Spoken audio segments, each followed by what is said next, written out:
What's going on, guys? Welcome into the Fantasy Slant. It is powered by Pro Football Focus and brought to you by DraftKings.com.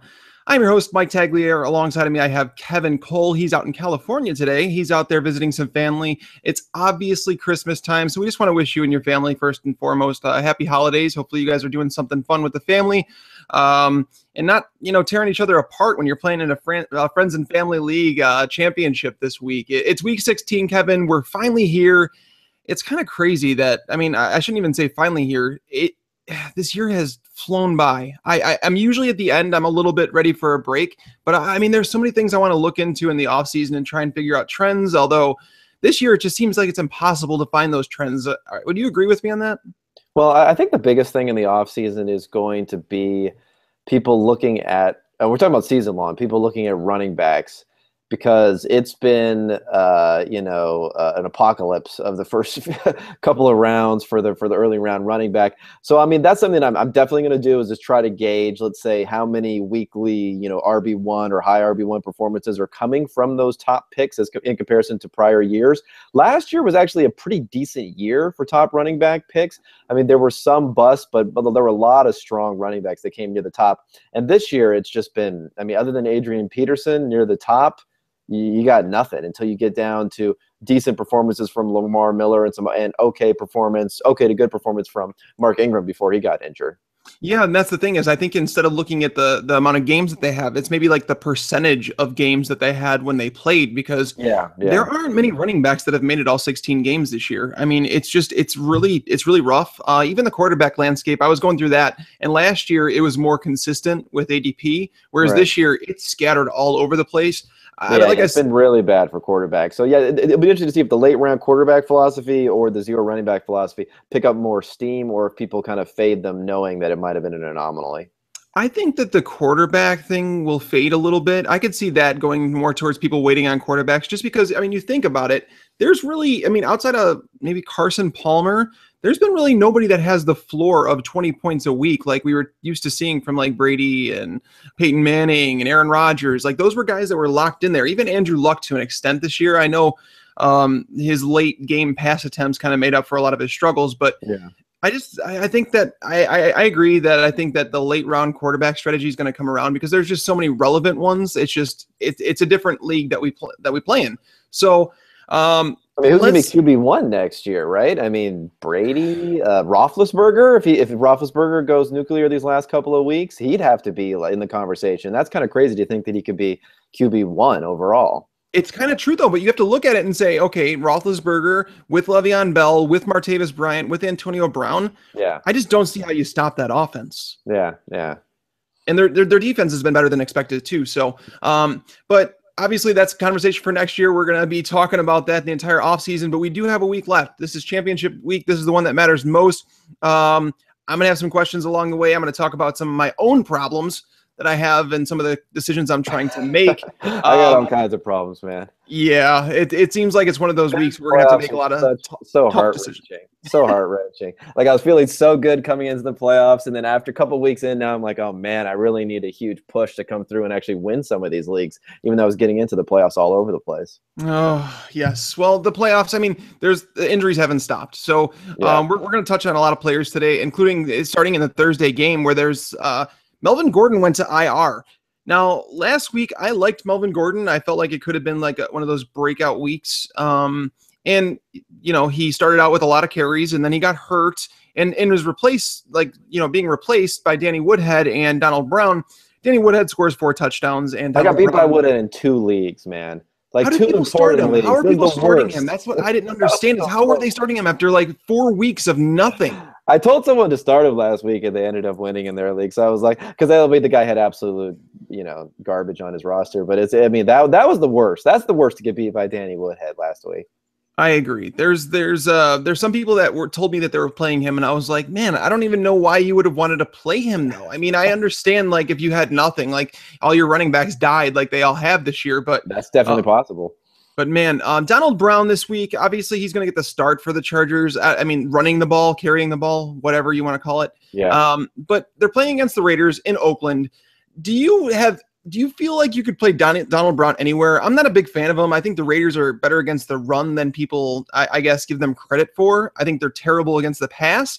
I'm just not a big Donald Brown fan. I'd much rather play Danny Woodhead. I don't think that's going out on a limb or anything like that. But do you think Donald Brown is somebody you'd play over, maybe like a guy like Ryan Matthews or anything like that? No, I don't think I would. I mean, well, you never know what's going to happen with Matthews. I mean, he had the fumble, everything else, but he did have more than half of the carries in a split backfield, so that's kind of encouraging. I just feel like this game sets up. I know that the Chargers played well last week, and we talked about that. We talked about Phillip Rivers potentially having a decent game for once. This week, I mean, the Raiders aren't exactly a tough opponent, but the Raiders are going to be a pretty big favorite. They're going to be at home. I think this actually sets up as a decent game for Latavius Murray to finally, maybe get a push here at the end of the season. He hasn't been that bad. He just hasn't had a lot of great spots, and he's just not scoring any touchdowns. So if he can get in the end zone this week, he might put up a decent performance. You're probably not in your fantasy finals if you have him on your team this year, but he might be a play in DFS at the right price. Yeah, DFS, the Millie Maker is gone, unfortunately, which is kind of rough, but last week was the last one. But I do like Latavius Murray as well. I mean, but the thing is when you look at the running back landscape this week, I don't think there's anybody in any league that could be sitting Latavius Murray if they do have him, because, right. I mean, once you get outside that top 15 running backs, you're looking at nothing. Like, Jeremy Hill against Denver, like, nobody wants to play him against Denver. Well, they might have to run the ball. We'll see. Yeah. No, I don't. That game is looking worse and worse. And I know that they talked about Manning's not going to play. He's not even going to be active. I don't know what's going on out there. I don't know if he's going to be gone next year. It's tough to say. But San Diego ranks as our second worst run defense in the league per our grading system. So you could definitely obviously stick Latavius Murray in there. I'm not excited about Donald Brown. It's just not somebody that I would trust in a championship game by any means. Nope. Amari Cooper is going to be covered by Jason Verrett. Yeah. Now, who would you play, Michael Crabtree or Amari Cooper this week? I guess I would play Crabtree. I mean, what happened is in their first matchup, I faded Cooper pretty hard because Verrett's been quietly great this year, and Cooper actually had a decent game. One of them was on a jump ball type of play against, with safety help, so it wasn't on Verrett, and then he took like a 50-yard wide receiver screen to the house. So he got, he wouldn't have the greatest performance there. So I think you got to go Crabtree, although Crabtree hasn't necessarily been that impressive either. He really hasn't. He got his contract, and he's back to Michael Crabtree. But I don't know why they pay these guys, by the way. Like, why you just found a guy off of the street and paid him nothing? Why not just try to do that again? But that's just my take. Yeah, I'm with you 100%. I'm with you. But yeah, I mean, I think Michael Crabtree. I don't know. I think they're really close. And yes, Amari Cooper had a good game, and I think that's what a lot of people look at. They look at Amari Cooper had a good game against them last time, 133 yards and a touchdown. That doesn't mean it's going to happen again, guys. It's a second go around. I think Verrett was also like a little bit injured in that time frame that they played, if I'm not mistaken, because I know he was hurt around that time. He was hurt, but I know that, like I said, let's say 110 of those yards were piled up not against Verrett. So there you go.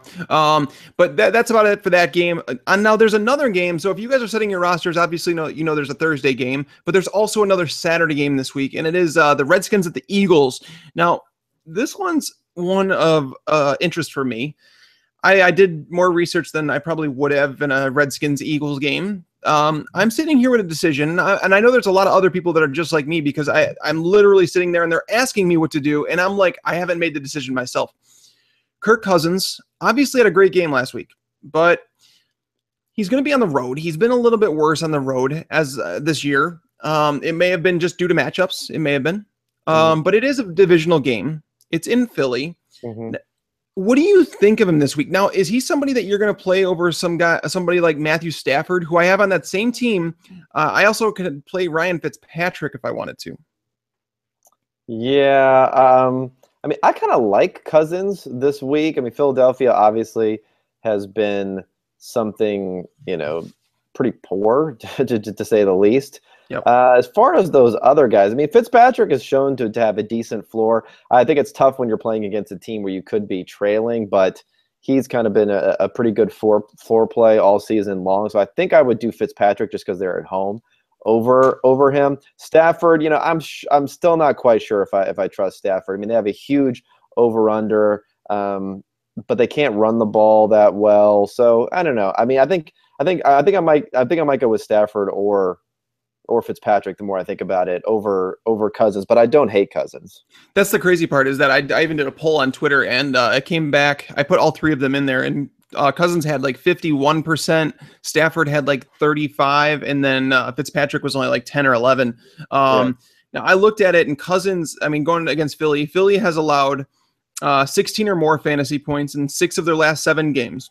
But most would be surprised to find out that Kirk Cousins has only thrown multiple touchdowns in 3 games this entire year.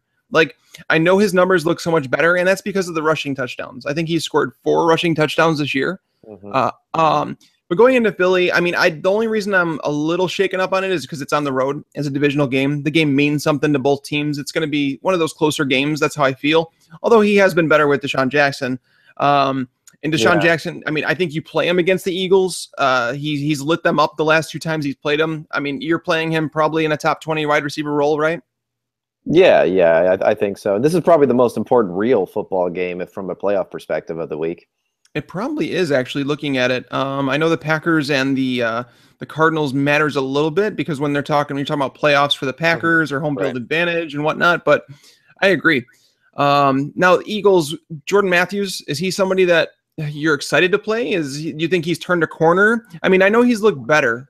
Yeah, I mean, he's looked better. I mean, he was getting heavily targeted, but that touchdown that he got was, garbage time / blown coverage / he never runs those types of routes and gets those types of deep balls. So it was a bit fluky, to say the least. It was. I liked his dance, though, the Rocky thing. It was nice in Philly. It worked out pretty well. But I mean, that's in the running back situation. A little bit too much for the scoreboard at that point in time. I agree 100%.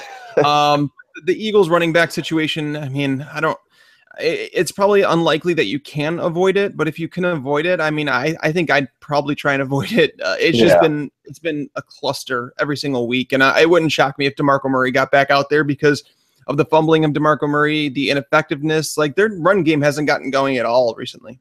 No, it's looked bad. I mean, Matthews was one of those guys who put up surprisingly decent performances on limited volume, but yeah, it's just tough to trust that low of volume. I don't know who you can play out of that backfield right now. I mean, maybe Sproles in PPR, but that's about it.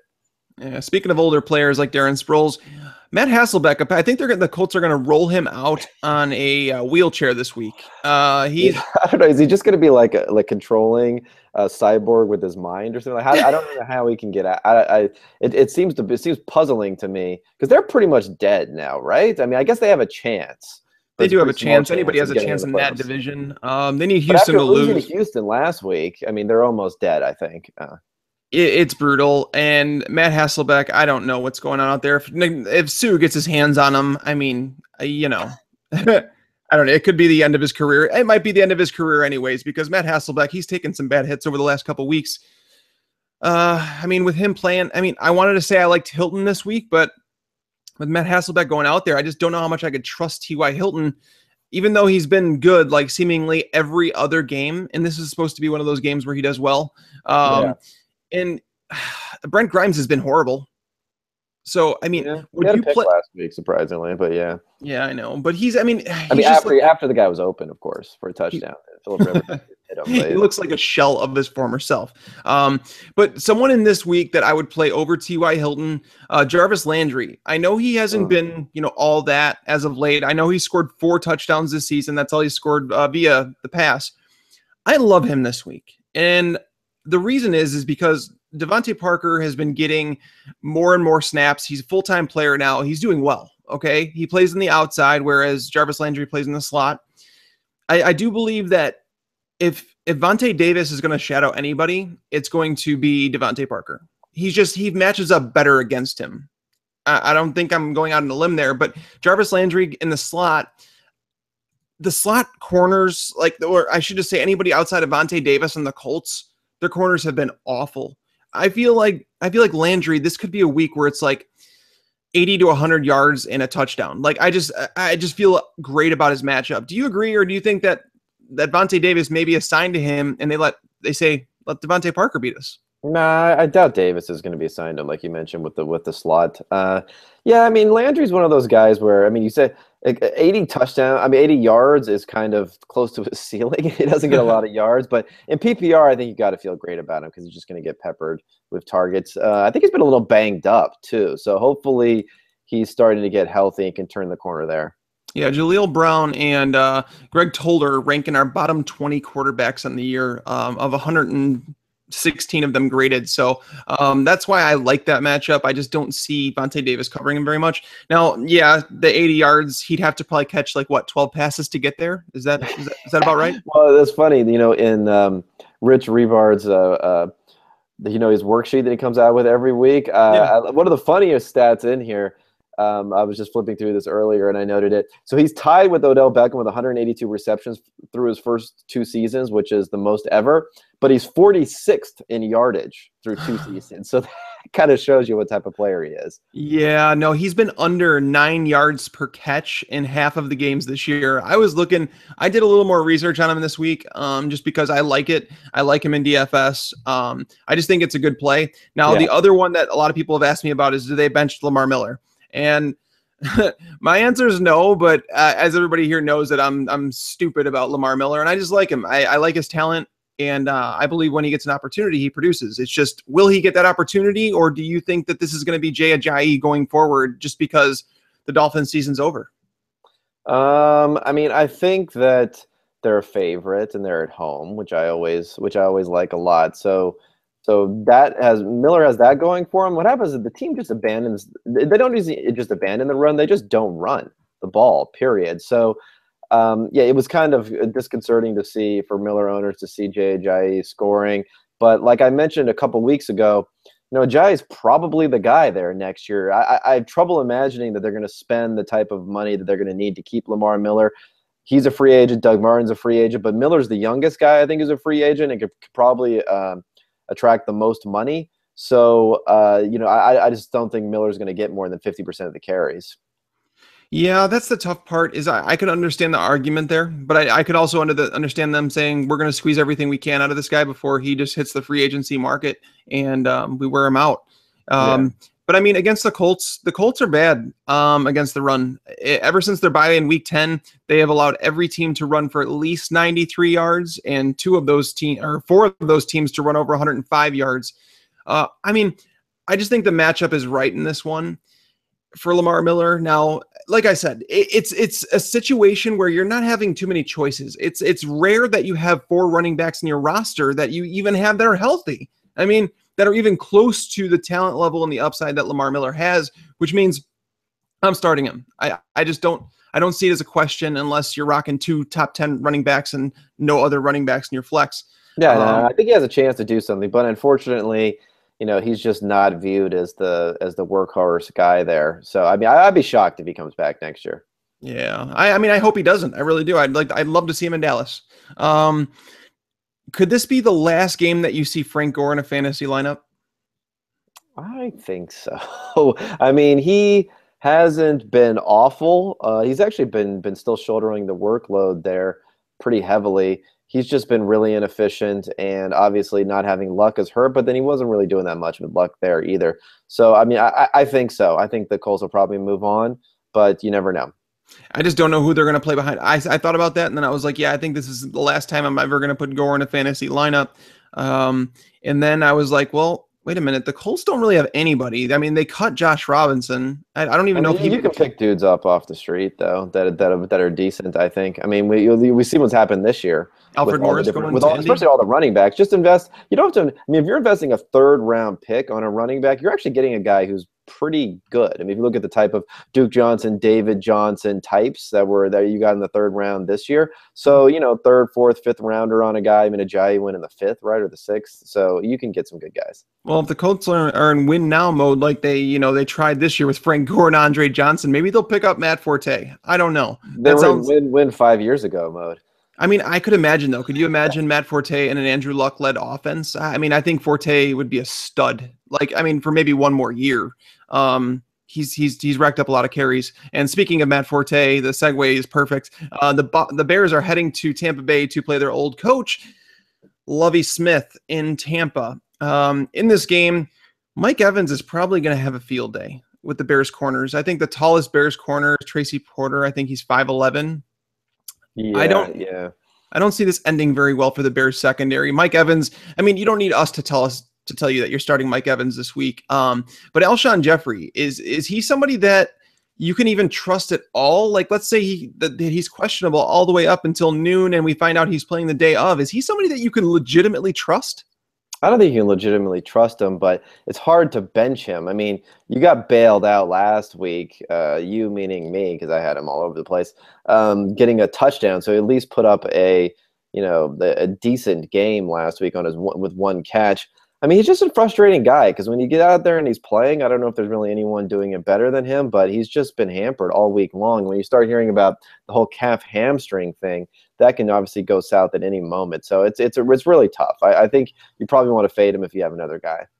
And then you obviously have to see this as somewhat of a Doug Martin type week. Doug Martin should have a day. I think the Bucs win this game. Now, seeing because of that with game script in mind, Jay Cutler or Jameis Winston in this game, if you had that choice. I don't really like Winston that much. I think I would. I mean, I'm only saying Winston because of the Alshon Jeffrey situation. But if I knew Alshon Jeffrey was healthy, then I would say Cutler. I mean, the thing that's interesting is last week in the matchup against the Vikings, the Chicago's been a fairly run-heavy team this year. It's just they've been trailing a lot. The Vikings were super run-heavy. The Buccaneers have actually been run-heavy this year, but the Vikings just, they put up a lot of points. You saw that game, and I don't know if that was because Adrian Peterson went down or what ended up happening. So who knows? They could turn to the pass more just because Chicago's so vulnerable there. Well, think about it. It's kind of weird with Teddy Bridgewater. Like when Adrian Peterson was out of nowhere. Well, think about it though. Like think about the end of last year. Teddy Bridgewater was showing, promise. He ramped up as the year came to a close, right? And then during the preseason, he looked really good. These are all games that he played without Adrian Peterson, where maybe it's just a different game plan. Maybe they opened it up, but all I know is that Teddy Bridgewater last week threw 4 touchdowns and he only had 3 incompletions. 2 of those were dropped passes. Yeah, and he ran for a touchdown too. He did. Like Teddy Bridgewater had a field day with the Bears defense, and it really, really took off when Adrian Peterson went down. So you got to wonder if they just open up the offense for him and it's just not so predictable. So I don't know. It's something to keep an eye on, but we don't need to spend too much time there. There's not too many, fantasy players out just on that teetering, that borderline where you're discussing. The Browns at the Chiefs. Now, this is one where Charkandrick West, he played, like he blew off, 40 some yards and a touchdown in the first 6 minutes. And then the rest of the game, he had 30 yards? Yeah, no, nothing. And then not much in the passing game also. No, and Alex Smith didn't have to do anything. And the reason for a lot of this stuff is because time of possession was not in their favor. Their defense scored 2 touchdowns. So the Browns, I mean, the Chiefs are probably going to be in that situation again this week. But, I mean, they may not score 2 touchdowns on defense, but it should be a run-heavy game for them, I would think. But now it comes down to Charkandrick West and Spencer Ware. They're saying Ware is going to be back this week. I don't think rib injuries just go away. I'm not like, oh, I'm good 1 week. I'm bad 1 week. I can barely breathe. And then the next week I'm fine. So I don't know if Spencer Ware does very much. West is obviously pretty fresh.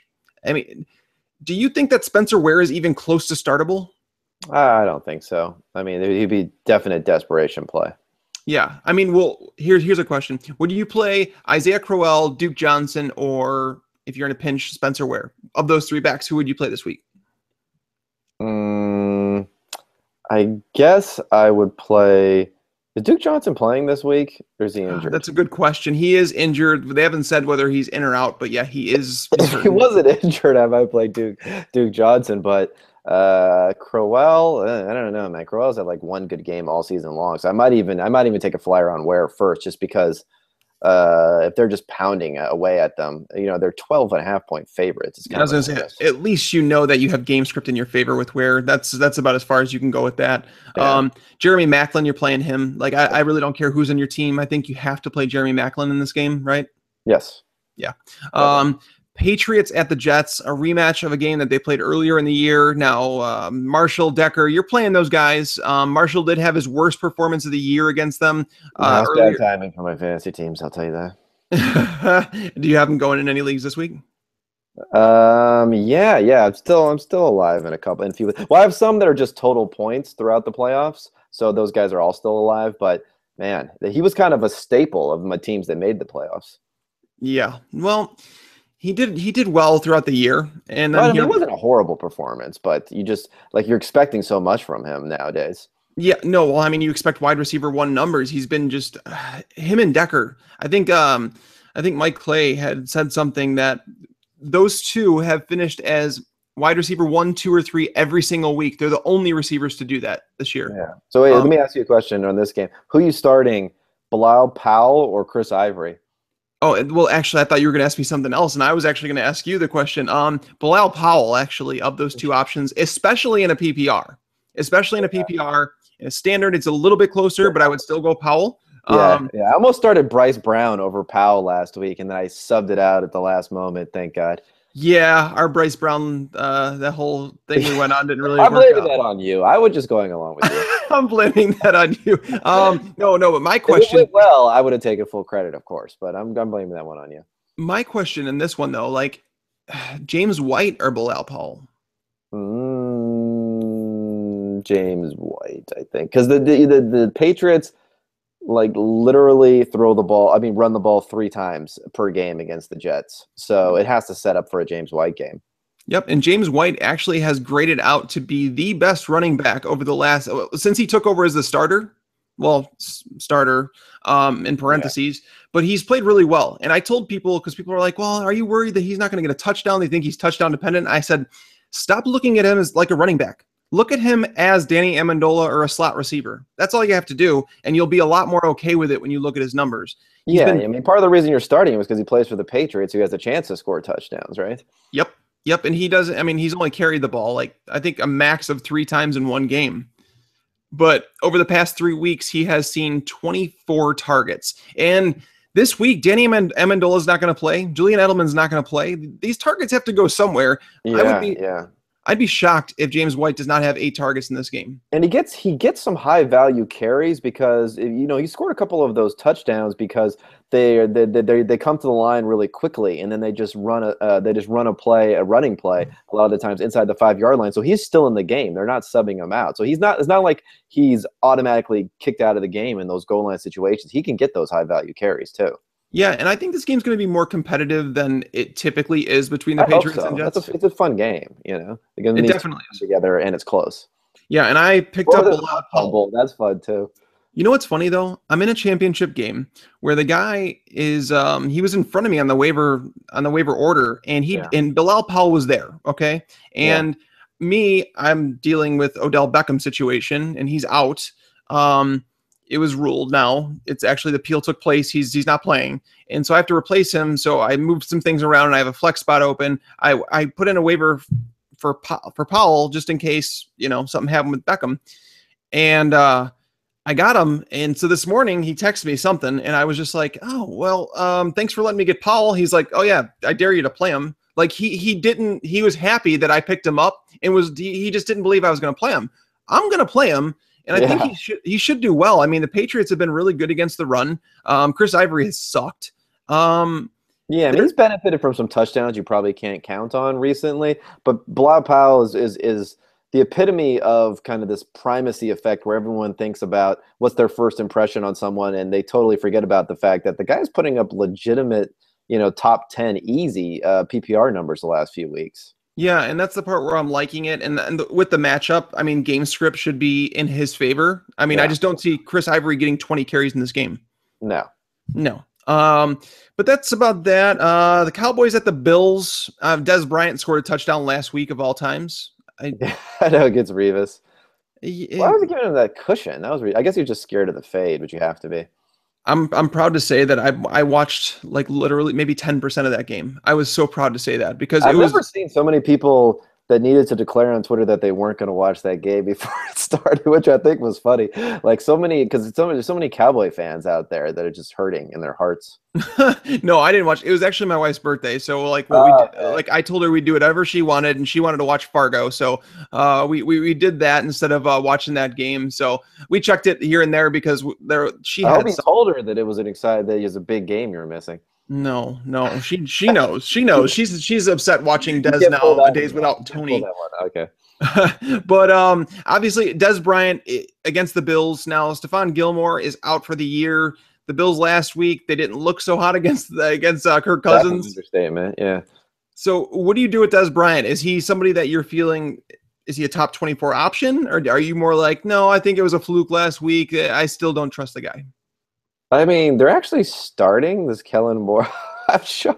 Did you see that guy? He It's looked like better. he was. It's better. He It's looked like better. he was right-handed, and he was just happened to go out there and decided to throw with his left hand or something. I mean, he was awful. I mean, I don't care that they scored the touchdown or they did whatever they did. Like he was so bad, and you can't feel good about it. But maybe they'll throw him a fade or something. I don't know. I think people were too down on Dez Bryant last week, and maybe. I guess you're not really can't really be too high on him. I mean, I'd say you probably start him unless you have another top 24 guy. Yeah, and you're starting. You're going to start Sammy Watkins. We've talked about him. This could be ugly though. Like this could be like a shutout. You think so? I'm not joking. Like Kellen Moore is so bad, and sometimes these guys come in and they look okay, and he didn't even look okay. He threw 3 interceptions. And then the second week that they play, once the team kind of knows it's going to be them, it's just an all-out crushing. So if you wanted to put on, like the Bills want to put on a good performance, I think in this game, right? Yeah. So we'll see. It could be ugly though. I would actually agree with that. I think the Bills are a good defensive play this week. Actually, Oh yeah. I was going to talk about that, but Sammy Watkins is gold. Okay, LaShawn McCoy is not going to play this week. I like Carlos Williams as I think I like him as a top 8 option.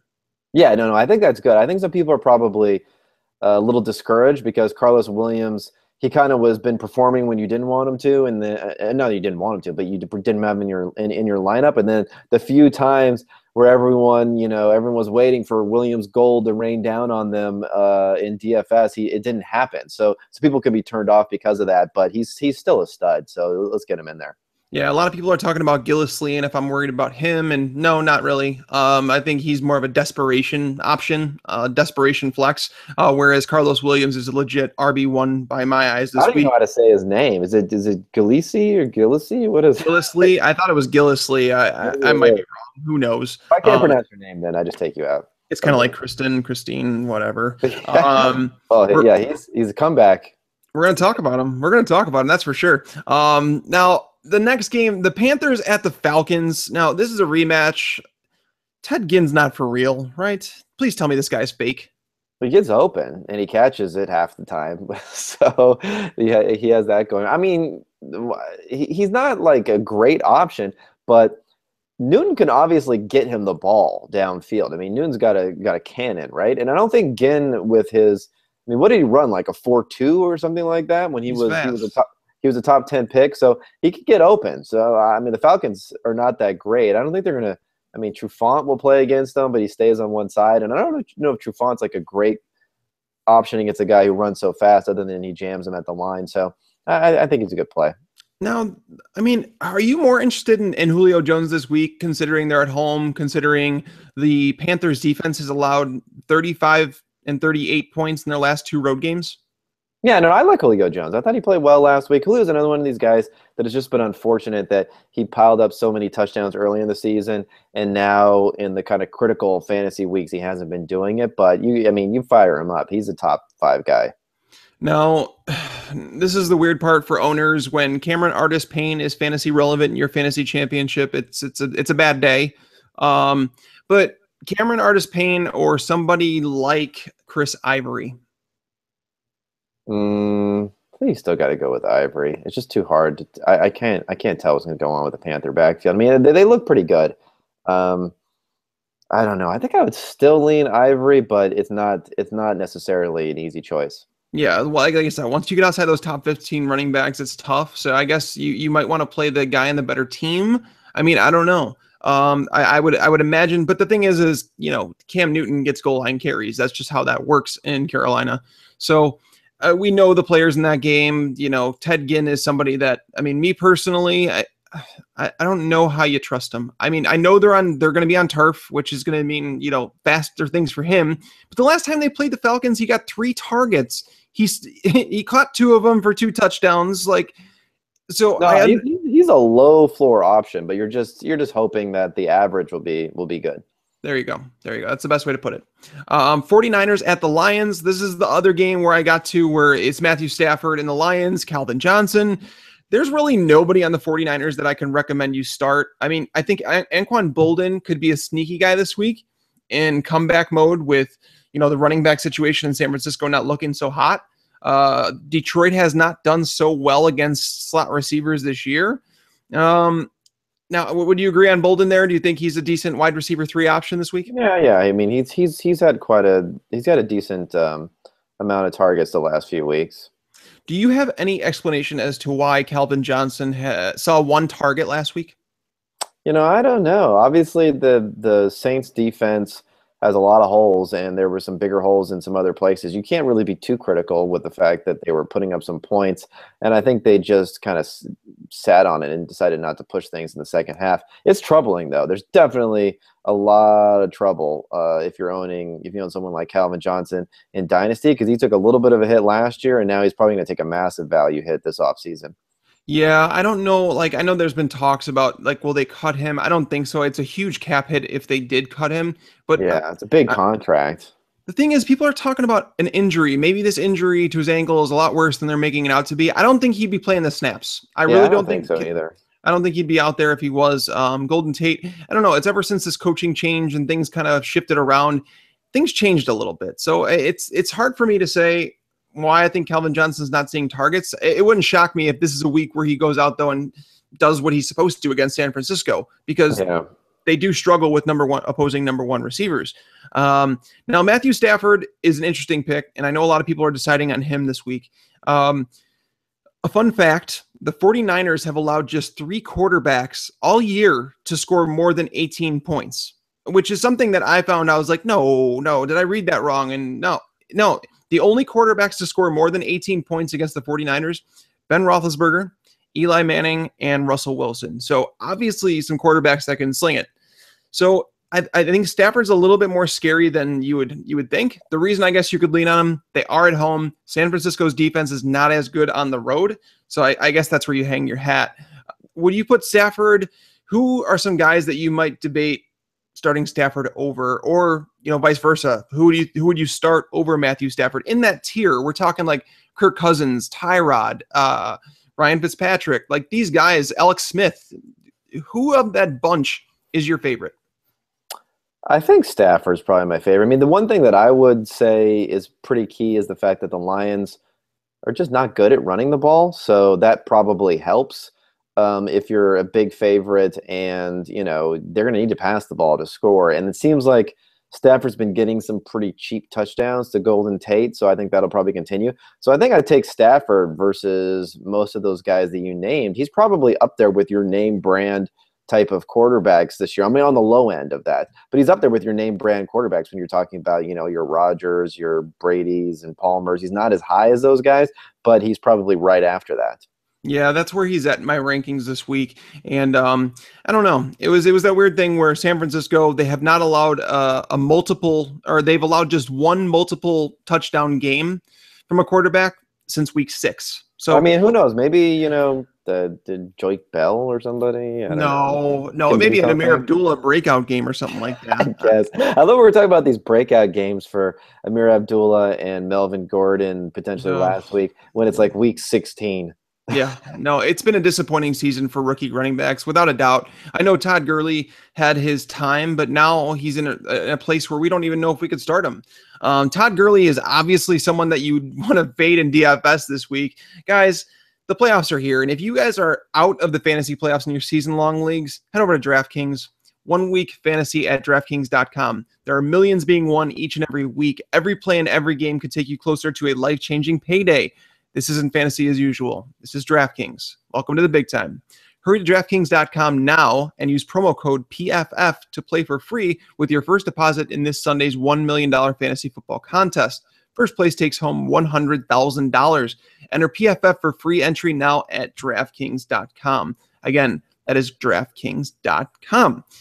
But that's going to wrap up what we did with the 49ers-Lions game.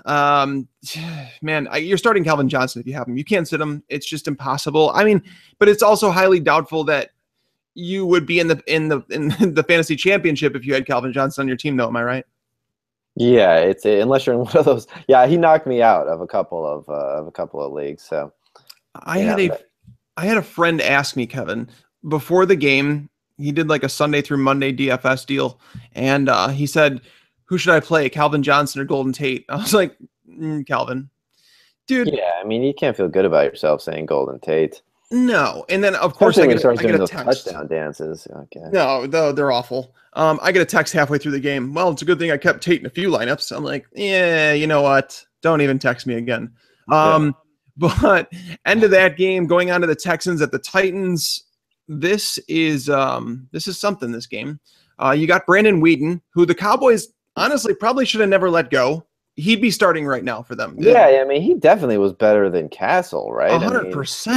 100%. I don't know what happened to Matt Castle. Castle. Off a lot, but at least anyway, we can't go on that tangent too bad.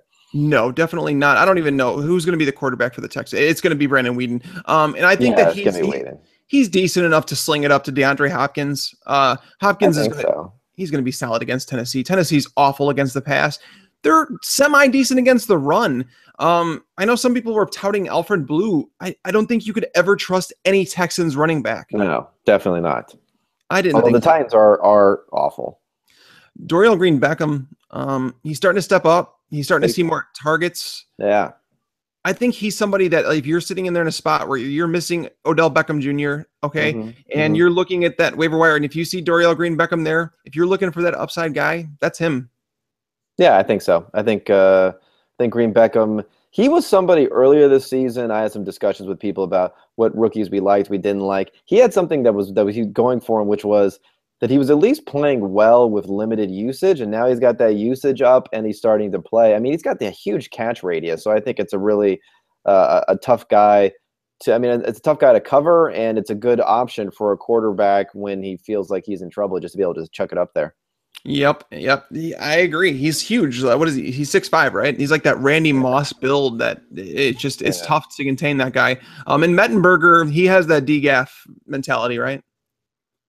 Yeah, I think so. I mean, he had DGAF, the goatee or whatever he had, your handlebar mustache, whatever he had going last year. His hair, his mustache, everything about him. Yeah. But I think DGB, if you're like the underdog in your championship and your injuries have done it, look for guys like DGB and just pop him in your lineup and hope he goes off. Yeah, he's had a couple of good weeks. He definitely has. His targets have been going up. So he's definitely a full-time player. He's the number one option there. Outside of Delaney Walker, of course. You're playing him wherever. Yeah.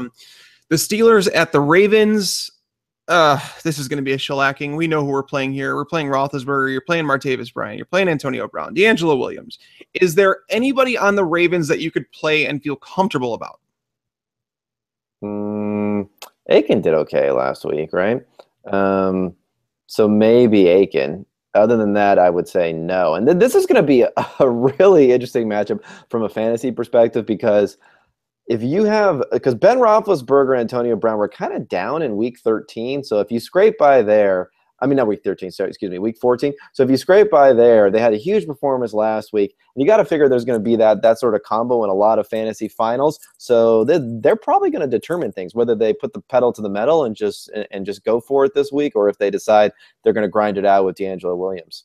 Now, hear me out on this one. D'Angelo Williams, he's not young anymore. We know that. He's 32 years old. Okay. Yeah.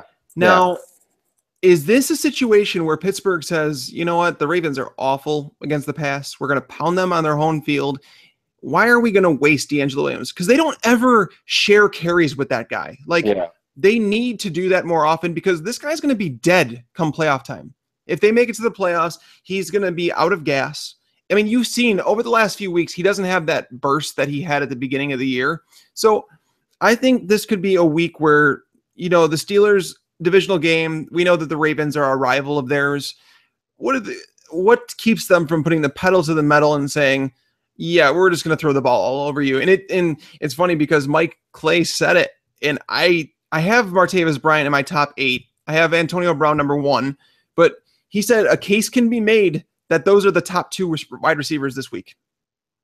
Yeah, I mean, it's not going to happen, but I can say, I mean, I understand how you could do that in your rankings. So I just don't like Martavis as much as a lot of people do. I think he's still kind of dependent upon touchdowns. I mean, he's been targeted a lot as far as number of snaps, but he still is not getting that insane Antonio Brown type of targeting. So we'll see. I mean, it could definitely be ugly this week for the Ravens. Well, it was nice because we seen him go across the middle a few times last week for Martavis, and he caught 10 passes for 87 yards. 10 passes for 87 yards. So it was a Jarvis Landry type day. But I guess he'll take it because it's just another side of his game that should step up. But I mean, Jimmy Smith was hurt last week too. Is he going to play this week? Because if he's out, it's even worse. I mean, this Ravens defense cannot stop these receivers. Yeah, I'm not sure if he's playing, but I don't think it matters. I don't think it matters either. Jaguars at the Saints. Blake Bortles. Now, this comes down to, and I know a lot of people are talking about it, and they're like, Bortles is a top 2 option, maybe top 1. I think this comes down to Drew Brees. I just think that for this game to be competitive, for Blake Bortles to have a huge game, he needs the Saints to score points. And if Drew Brees isn't playing, I don't know if that happens. Yeah, I think that's part of it. I think that's definitely part of it. I mean, Bortles, you feel good about. I feel a lot better if he was at home, I think. But, Bortles is going to Bortles sometimes, so you can't be fully confident. Bortles is actually, it's crazy. I was looking at that. Bortles has actually averaged more fantasy points on the road this year than he has at home. But for me, it's kind of game script on this one. And like I said, if Brees plays, I love Bortles. If Brees sits, I mean, I don't know. The Saints, I don't know why they play Drew Brees with a torn plantar fascia. With a plantar fascia, whatever you want to call it. Why they must be overhyping that. If he really either, I mean, I don't know. Number one, coaches just they're just compelled to lie all the time or to deceive, even when the Saints are so far out of the picture. So maybe they're just doing that. If he really has a torn, it's really torn, then he shouldn't be close to playing. Well, that's the thing is like Peyton Manning tried playing through it, and that really didn't work out for him. I mean, whether or not that's, whatever the case may be. But Drew Brees, his presence affects a lot of people. It affects Tim Hightower. I think if Brees plays, Hightower is a top 14 running back. Yeah, I mean, Hightower, he had that touchdown. He'd taken. They wiped it out, and that was garbage. That hurt. It really did. Nice run too. He just ran right through some dude. It was nice. He has some burst to him. He still has that burst. And that's why I say I like him as a top 14 running back. If Brees plays, if Drew Brees does not play, he's going to get bumped down somewhere. But Brees has so much effect in this game, it's not even funny. How about Allen Robinson getting snubbed out of the Pro Bowl? Well, I mean, it's Jacksonville. I know, but Allen Robinson has been so good this year. Oh, no, I agree. I mean, I think he should definitely be going, but it becomes difficult when you have there's fan voting for it, right? So it becomes difficult when you have some of that, some component of that at least. Yeah, because if you walk down the street and you ask somebody who's Allen Robinson that doesn't follow football very closely, they probably wouldn't know who he is. Yeah. Whereas Calvin Johnson, they would. Now, I like Allen Hurns this week. Allen Hurns is going to be matched up. I mean, he's an outside receiver. He's going to be matched up a little bit of Delvin Burrow and then a little bit of Brandon Browner. Both those guys allow 15 yards per catch on the year, and that's where Hurns excels. He excels in that deep passing game. Like I said, so much hinges on Brees, but I love Allen Hurns in this game. I just think that he's a top 20 receiver. I don't think that's going out on a limb just because it's the Saints. They've allowed 39 passing touchdowns this year through 14 games. Yeah, I mean, I think Hurns is a guy that is a decent play. I mean, my only issue with him is he normally doesn't rack up that many catches. I mean, I'm looking at his game log here. I mean, he had 5 catches a few times, but then he had 5 catches 3 times since week 5. But other than that, it's 2, 2, 3, 4, 3, 2. He's had some big plays though, so he's definitely the volatile option. But against the Saints, you can just you can plug him in. Yeah, it's all about the Saints in this matchup. Usually I'm fading Hurns just because he is that hit or miss guy. I just feel like the Saints are just that bad of a team. Moving on to the Rams at the Seahawks. Todd Gurley has an interesting topic of conversation this week because people have asked me, do you bench him? And it's hard for me to tell people to bench Todd Gurley. But at the same time, it's the championship week. I want to give him the best advice. I don't see Todd Gurley do much in this game. I just don't see that. I don't see the Rams being able to run the ball very much. Maybe they just make the decision. We're going to hand the ball off regardless of what the score is. I don't know. But yeah. No, I think it's tough. He's not getting the passing game work. They don't really use the running back out of the backfield. So, I mean, I wouldn't blame you for benching him. But, geez, if you have Gurley and you made it this far, I know it depends on who else you have. I mean, in PPR, if you have someone like Bilal Powell, I would honestly play Powell. Yeah, in a PPR, I definitely would play Powell. Now, what about this? What if you were worried about Gurley's matchup and you picked up Christine Michael off the waipers? I don't know. I know it's a crazy thought. I really do. I understand it. But what was like? Didn't Coleman get the first couple of carries? Derek Coleman, and you're like, oh my god! Like you have no idea what's going to happen. The split, talking about Christine Michael, but the split wasn't, overly weighted towards Michael. I think the snaps were roughly equal. Brown, I think they like Brown a little bit more in the passing game, aka they don't trust Michael in the passing game. So they're such huge favorites that, yeah, I think Michael's your best bet. Yeah, I was looking at this game rather closely because, I mean, Christine Michael, he's my guy and all that. The Rams, opponents against the Rams typically run an average of 68 snaps per game. All right. Mm-hmm. The Seahawks have yet to throw more than 33 times this year. So we're talking about, 35 plays up for grabs, minus a couple sacks, a couple Russell Wilson runs. We're talking about 30 plays where they're going to be able to run the football. So, I mean, this is a game, even if Christine Michael got the share that he got last week, which it would be right around 16 carries against the Rams defense. I like him.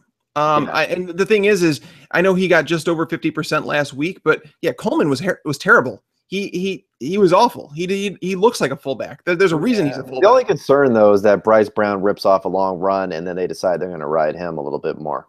It's true. I think Pete Carroll is to the point where he's kind of rooting for Christine Michael though. He said that he looked better when he came back and that he looks determined and he's. I mean, he looked determined because he played. I mean, I don't know. I know. It's easy. It's easy second round draft pick. Yeah.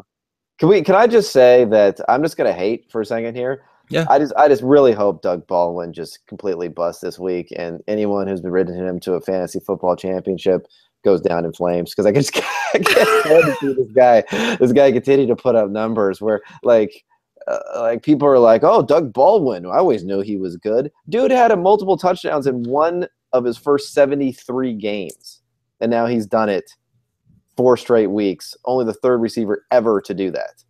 Yep. It's driving me insane. It's driving me insane. So I had to get that out there. Now Doug Baldwin will get multiple touchdowns probably, but no, I'm 100%. I agree with you. I actually, to a T, I completely agree. And I did this league where we start 6 receivers, and Baldwin was somebody I drafted. So while I liked him, I didn't like him like this. Like even now, I'm with you, Kevin. Like people ask me, should I start Doug Baldwin? I don't want to say yes. But right now I tell them I don't think you could bench him with the way that the way things are going. There's You feel worse. You feel worse benching him and having him go off than the reverse. Yeah, because like, man, 10 touchdowns in the last 4 weeks. Like it's been unreal. It really has. But you have to ride them. I mean, you've gotten this far, but the Rams are actually really good against the pass. They've been really good at holding receivers in check this year. That's why I like Christine Michael so much, because I think Doug Baldwin, a big game for him this week would consist of 70 yards and a touchdown. That's a big game for him against the Rams. But I mean, that's pretty much wraps up that one. I like Christine Michael. So I'm going to get you on record, Kevin. Who would you start, Christine Michael or Todd Gurley? I think I'd still start Gurley because at least I know he's going to get the ball and maybe he'll get in the end zone. I don't trust Michael. Well, there you have it. I'll take Michael on it. I'll take him there. Packers at the Cardinals. Now this game, I was actually talking to Pat Thorman about it, and everybody's pumping the over and betting the over on this game. Things can be high scoring, and he likes the under. And I said, well, what about Tyrann Mathieu? Like him getting hurt and now out. So that's a huge loss for that Cardinals defense. That guy would take away slot receivers. Like, it was his job. They were able to blitz because of it, stick him and Peterson in man coverage and let the rest happen as it would. Do you think they shadow Randall Cobb with Patrick Peterson, or do you think they leave Peterson on one side of the field? What do you think they do here? I can't imagine they would shadow Randall Cobb. Is he deserving of being shadowed? And plus with Cobb, he just lines up in the slot so often that I don't think that's going to happen. I mean, I could be wrong. I don't know. Normally, you don't see these shadow type guys, shadow somebody who's working exclusively out of the slot or almost exclusively out of the slot. So I don't think so. Yeah, the way Cobb plays, yeah, he's almost exclusively in the slot, and that's where I was at with it. And you're right, Cobb has been a disappointment this year, but with the loss of him, Randall Cobb gets a boost. He's got to get a boost with that middle of the field a little bit opened up. Now, James Jones, I would imagine he would be the one that would see most Peterson because, I mean, Devontae Adams, I don't think anybody's worried about him anymore. Now, Eddie Lacy in this game, I mean, I'm not excited to play him at all. Are you? No. Yeah, I mean, it's between him and with Todd Gurley, those two I went back and forth on looking at, like, I don't even know which one I like more, but I would say Lacy just because I think Lacy offers more touchdown potential. I think for this week, I like Lacy more, but generally, I'm not even sure Lacy's the best running back on that team. I don't know. It seemingly every other week, like James Jones has moments where he looks really good, and then he has moments where it's like, he's still James Starks. I said James Jones, but he's still James Starks sometimes.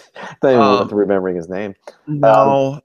I don't know. I'm just saying Lacy's he's not an elite talent, let's face it. But he has a decent spot here. But you want to know about a guy, I mean, we got to talk about David Johnson, right? I mean, this guy he's single-handedly winning championships.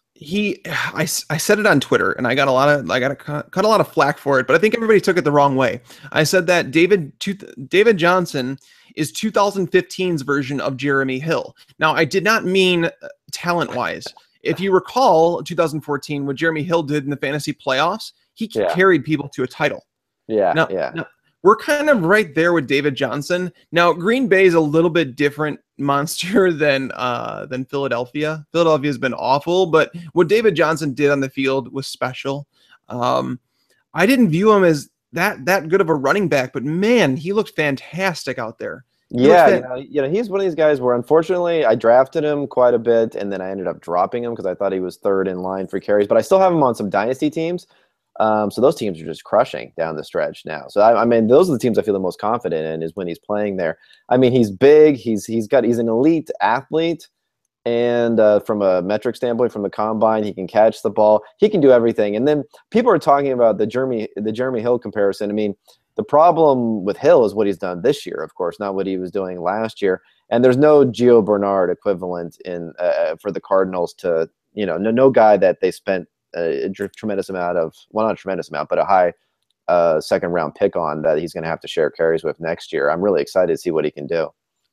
I am too. Now, I was a little bit worried thinking, well, when Andre Ellington comes back, it would be so Bruce Arians to be like, you know what, we're gonna split up the carries between these two. Now, Andre Ellington's still not practicing, so I don't think he's coming back, which means you're going to see a whole lot more of David Johnson, which concerns me a little bit if I'm a Cardinals fan, not necessarily from a fantasy perspective, but he got a little banged up last week too. He did. And the thing is how many times are you going to give this guy 30 carries? And this team is a playoff team, and they're going places. They get a bye, right? Probably. Did they get a bye? It's not guaranteed yet. That's if they win this week. Yes. Okay.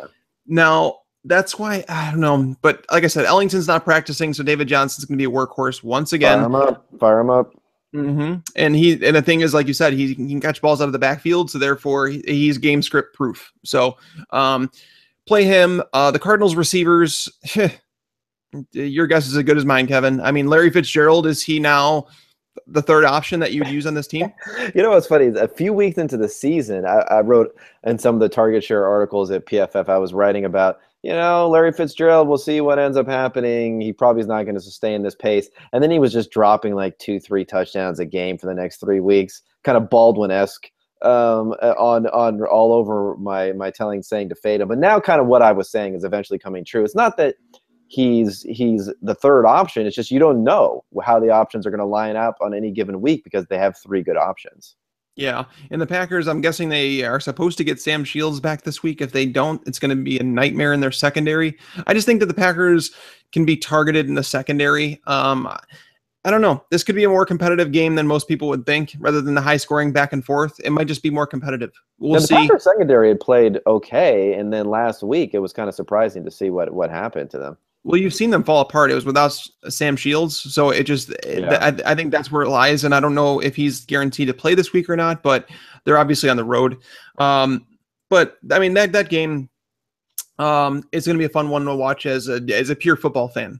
Now, the Sunday night game, the NFL stuck to their guns. They suspended Odell Beckham for a game after he threw multiple temper tantrums on the field, and they held by it. There was a false report out there, which I don't even know how that stuff happens.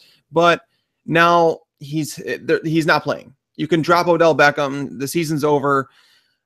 That was embarrassing to watch. It really was. It worse was than embarrassing. I mean, what if he would have like broken Norman's jaw or something? I can't imagine what would happen then. No, I don't. I mean, I don't want to get too much into the hot takery on this sort of stuff, but Yeah. people are like praising his apology. Man, shouldn't he apologize to Josh Norman? I mean, I realize Norman wasn't exactly being a Boy Scout out there, but still, you can't do that to somebody who has, who's trying to support his family and all that other sort of stuff. I don't think it's kind of messed up. No, and there was somebody else that sent me something else that Odell Beckham had kind of done something similar in a different week. Yeah. It's just really sad. And the thing is yeah, you're right about the whole apology thing. What did you think that he like? It just took a while, and you could tell that bad sportsmanship. Bad sportsmanship. That's like you forgot to shake his hand at the end or something. Yeah, I mean, he didn't I'm write. He not didn't write saying that it can't happen. I mean, these guys are basically, just giving it all and going crazy. And I realize they get hyped up, so it can happen. But I just expect a little bit better, apology, basically, as far as directed at Josh Norman. But that's just me. Yeah, his parents should make him go apologize. Should apologize for that hair first. Oh my God, he needs a haircut. But would you play Ruben Randall this week? I mean, I think that's what everybody's wondering. I mean, yeah. I mean, why not? Who else they got? I don't know. Tom Coughlin said that Hakeem Nicks is going to have to step up and play more. Hakeem Nicks, I mean, it's funny when he catches the ball. Whenever he catches the ball, I'm like, it's like flashback. It's like acid flashback or something. Yeah, you should just stay far away. But the thing is Minnesota has allowed multiple touchdown passes in 5 of their last 6 games. But Eli Manning without Odell Beckham, I don't trust him at all. What's interesting is Will Tye has been getting some decent looks. He's going to see a lot of targets with Beckham out. I can tell you that. Yeah. I think another underrated play this week, and if you're looking for a desperation one, like in a flex like I was, I think Shane Vereen in PPR leagues is a good play this week. The Vikings, they're a little bit banged up. They've done decent against the run this year, but out of the backfield, with the receiving options he has, let's face it, Ruben Randall and Hakeem Nicks are not going to, set the world on fire. Ty, he's not going to set the world on fire either. These are all just very meh options, just running down the field. It's just, I don't know. It's not going to be very pretty. I don't like it very much. But Adrian Peterson, they're saying he's going to play.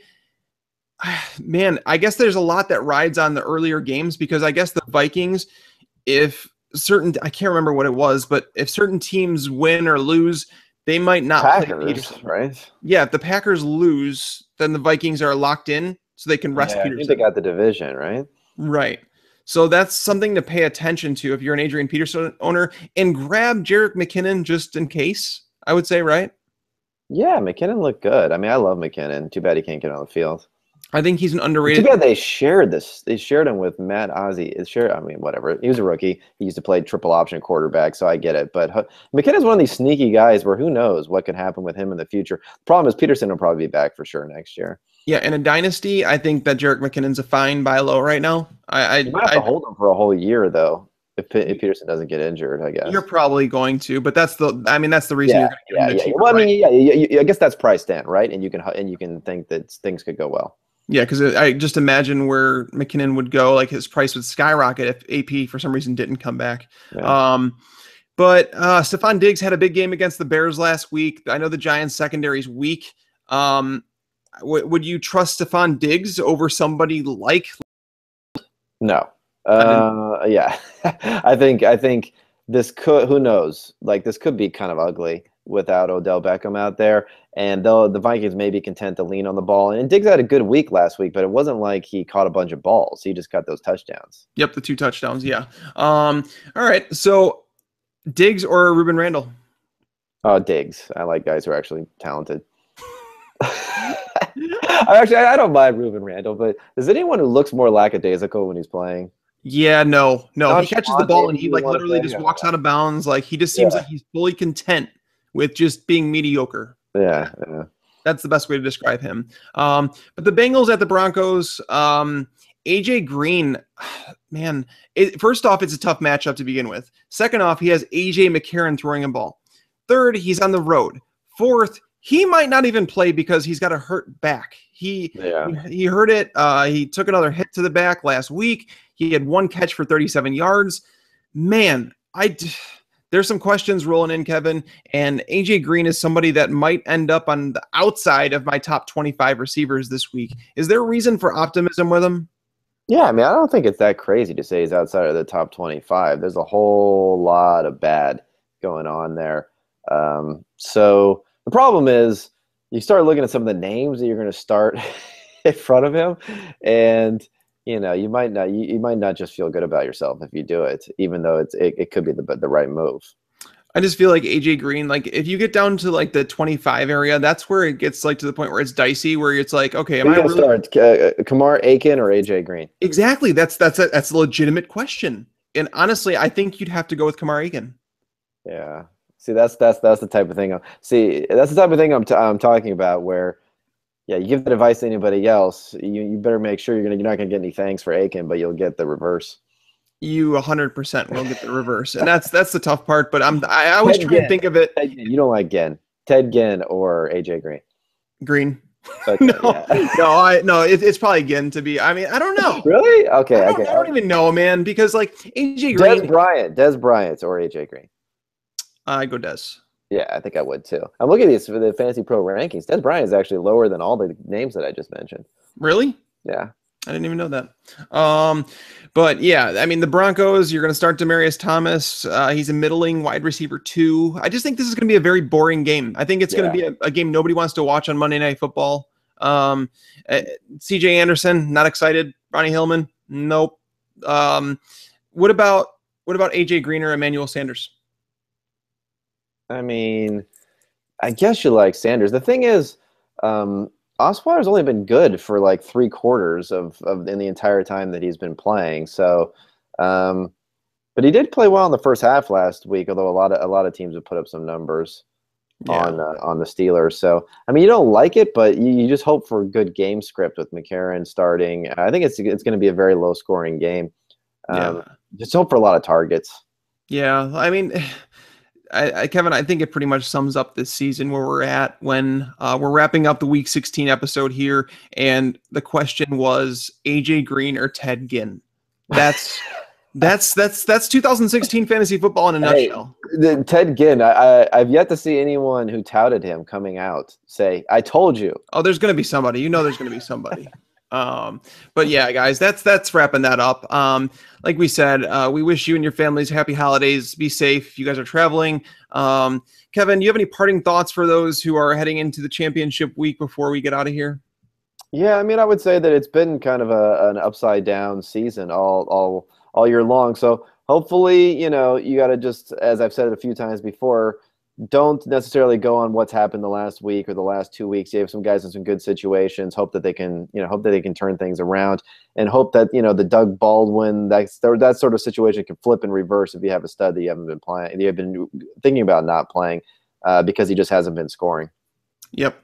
It's weird. It's not the time to think about ADP. It's time to forget about egos. It's time to forget about all that stuff and say, what is the matchup at hand? What's the team that they're playing? Like Alan Hearns, for example, or AJ Green. I'm playing Alan Hearns there. But it has been a weird season. It's been up and down, and I look forward to analyzing everything to see if I can make sense of any of it. But a lot of times it's going to be injuries that kind of backed it all up. But if you did make it this far, congratulations. We hope you win it. If you have any questions, make sure to hit us up on Twitter. Kevin is at Cole_Kev. Myself, I am at Mike Tagliere NFL. And I think we're going to be back to do a podcast next week.